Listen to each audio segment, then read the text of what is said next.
In this video, we will be talking about how to import a pre-recorded audio file onto a new track in Audacity.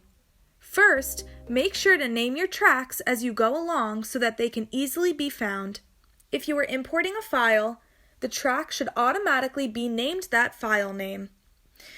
If you're importing a file that does not have a name, this is extremely helpful for identifying each track. You can rename your track by clicking on the original name of your track and then hitting Name when it appears on the drop-down menu. You can import your files in 3 different ways.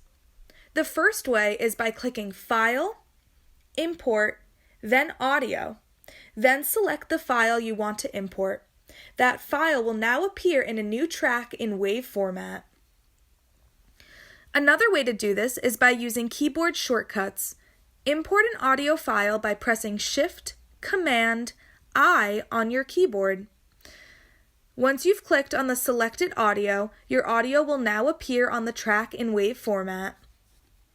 For the third option, you can drag and drop the audio file you wish to import right into the Audacity workspace. It will then appear on a new track in WAV format.